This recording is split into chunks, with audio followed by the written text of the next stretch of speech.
Hello. So I just wanted to first thank Nanaimo Brain Injury Society for the opportunity for me to share a bit of knowledge about the field of therapeutic recreation today.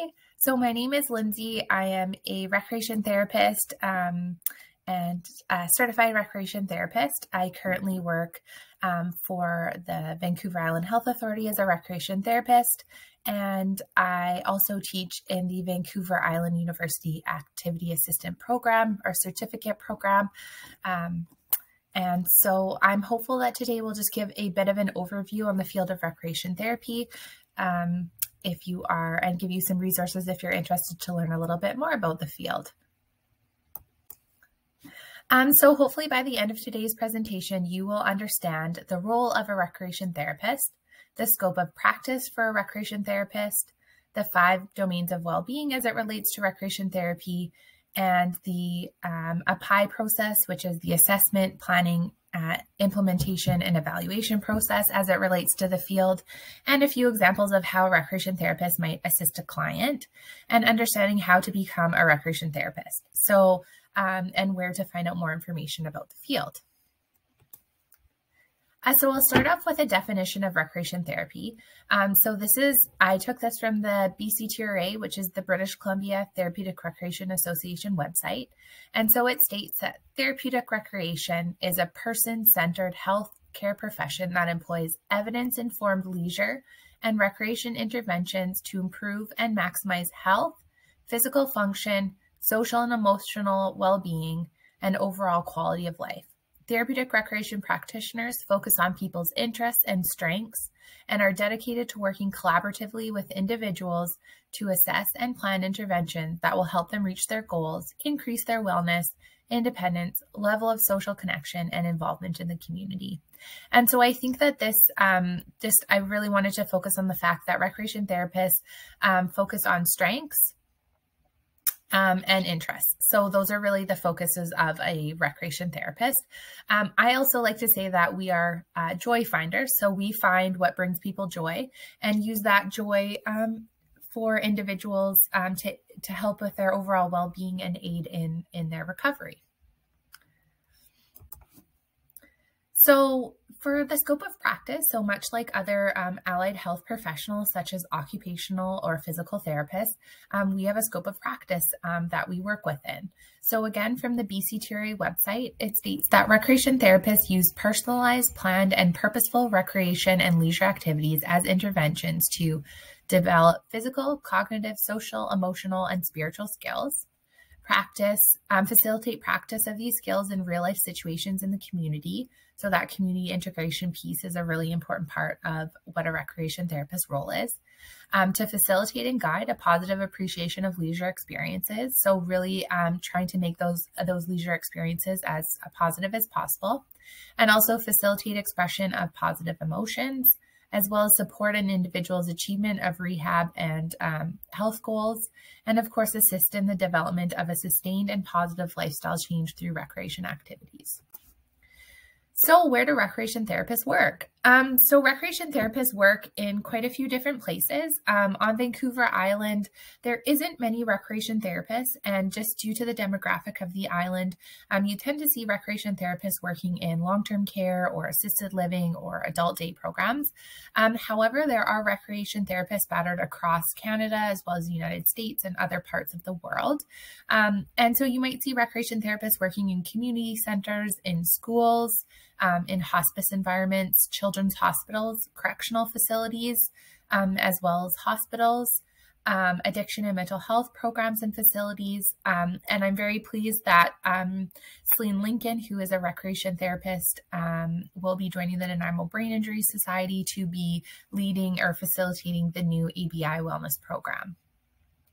I also wanted to say that some recreation therapists are moving into private practice. It's a bit of a growing area within our field and private practice. So if you were looking to work with a recreation therapist, I would encourage you to reach out to BCTRA, as I believe there might be some recreation therapists working in private practice on the island.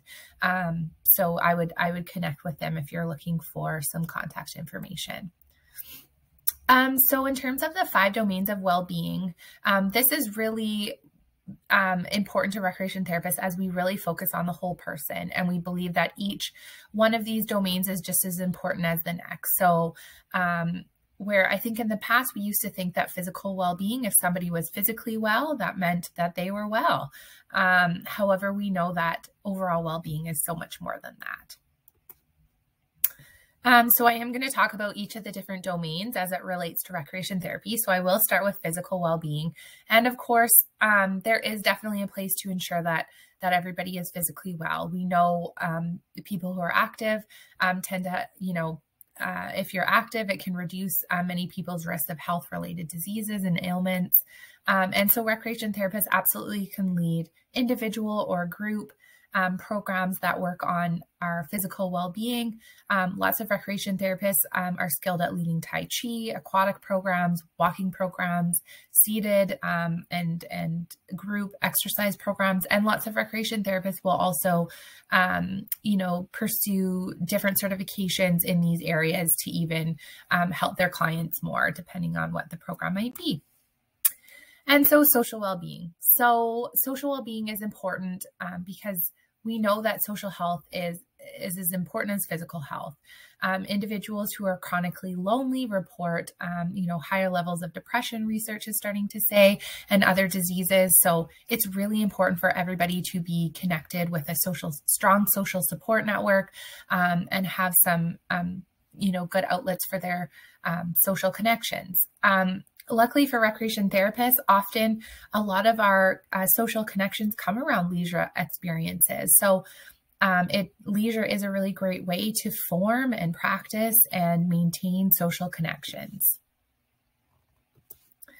So in terms of emotional well-being, of course, we're learning more and more that, managing stress and anxiety is really important to our overall well-being. I think most of us with COVID and isolation and feeling that stress and anxiety, we're starting to realize how important it is to address this and manage those emotions.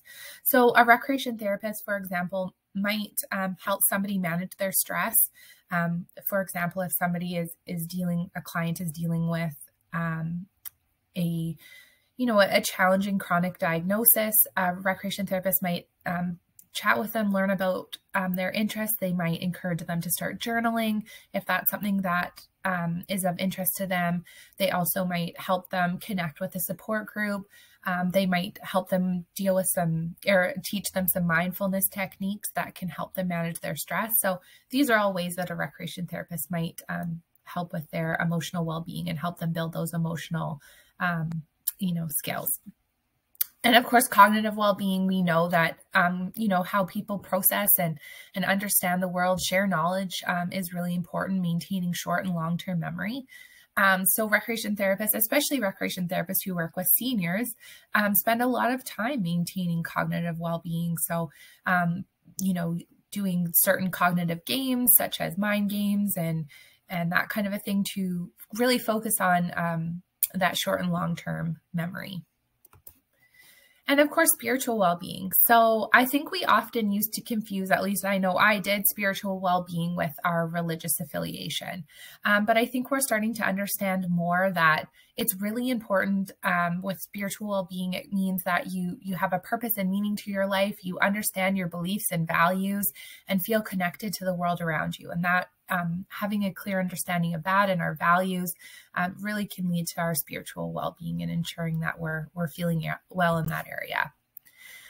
So another big piece of recreation therapy is the API process. So this is really the service delivery. So this is the assessment, planning, implementation, and evaluation piece. So in terms of the assessment, this can be very unique depending on the this is where we collect data. So it's really unique to the population that we're working with. So identifying those strengths and needs and resources, collecting all of that information, that's really what we're doing in the assessment piece.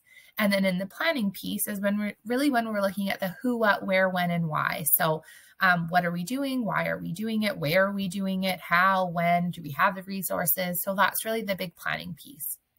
And I say for implementation, if we've done a really good job in the other two areas, when it comes to implementing, this is when we often get Recreation therapists just have fun all day, but often people oversee kind of the assessment and planning and all of the other pieces that we've done to get it to this point where it's looking really easy and really fun. But really, there's been quite a bit of work that's come to prior to this. And then, of course, evaluation is where we celebrate the successes, but we also look at how we could change or, modify or do things better or differently. So just to put this into, a real life. So if somebody, say we had a senior and they wanted to join a walking program, we had the assessment. When we chatted with them, we decided, or they shared with what their goals are, what they wanted to do. So we're collecting all of that information.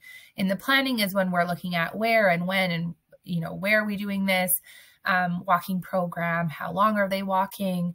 What's the weather going to be like? All of those planning pieces. And then, of course, the implementing piece is where we're actually out going for the walk with the folks.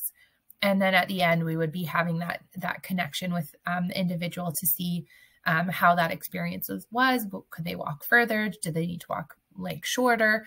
All those kinds of things. And so one other thing I wanted to point out about the API process is that it doesn't always go like this. Sometimes we assess and plan and go back to assessing, and assess and plan and implement and go back to assessing. We might plan and implement and then evaluate back to assessment. So it doesn't always go as smoothly as that. I just wanted to touch on that in terms of recreation therapists. Scope of practice goals are really important. We like to work with clients to empower them to set their own goals. What goals are they wanting to do? Are the goals? And then we always, focus on SMART goals. So SMART means specific, measurable, achievable, realistic, and timeline goals. So whether it be working with a client or working with a group, we really want to focus on ensuring that we have some SMART goals in place before we start implementing. All right. And then recreation therapy. So recreation therapy examples, I thought I would bring a few real life examples of recreation therapy just to kind of help with the understanding of the field. These are all made up. None of them are real life examples. But here's Mary. So Mary's moved into an assisted living seniors home and was having a difficult time with the adjustment. She's expressed many times how much she missed her garden at her house and how sad it has made her that she wasn't able to garden every day anymore. So how might a recreation therapist help Mary?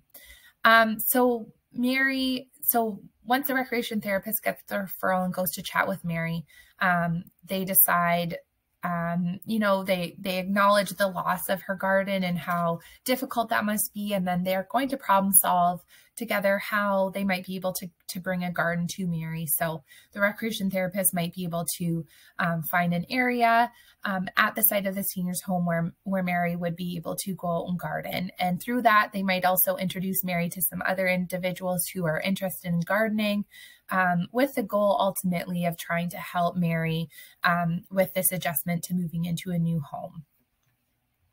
So that might be how a recreation therapist helps. And then this is Bob. So Bob has spent the last 6 months in hospital following a stroke. During his 6 months, he has attended daily group and individual rehabilitation programs. He's also built a strong network of friends at the hospital. He is eager to get home, but nervous about how he will continue with his program and still stay connected to his new social network. So a recreation therapist might help by going to chat with Bob. And the recreation therapist might be able to introduce Bob to some programs in his community that he might be able to attend. And then a big piece of this would be working with Bob to oversee some of the barriers that might pop up from him attending. So how they might be chatting with him about some of his social supports. Is there someone who can get him to the program if he's unable to drive there anymore? Does he know how and where to get there? They might, if he's taking the bus there, they might do a dry run together so he's comfortable getting on the bus. Does he need any equipment? Working with him around that. And then, of course, they might also be able to find ways through teaching him Zoom or over the phone or with writing letters to stay in connection with those friends at the hospital. And maybe encouraging his friends once they're discharged from the hospital to attend the same group that he's going to keep those social connections. So this is Jerry. So Jerry has been struggling with his mental health for a few years. He has been unable to maintain steady employment and has been wanting to find ways to manage his stress and find friends to connect with. He eventually would like to get back into the workforce. So how might a recreation therapist help Jerry? So for Jerry, once the recreation therapist gets the referral and goes to talk to Jerry, they realize that Jerry has a love of music. So they might encourage Jerry to attend or bring some information about some local groups where Jerry might be able to attend.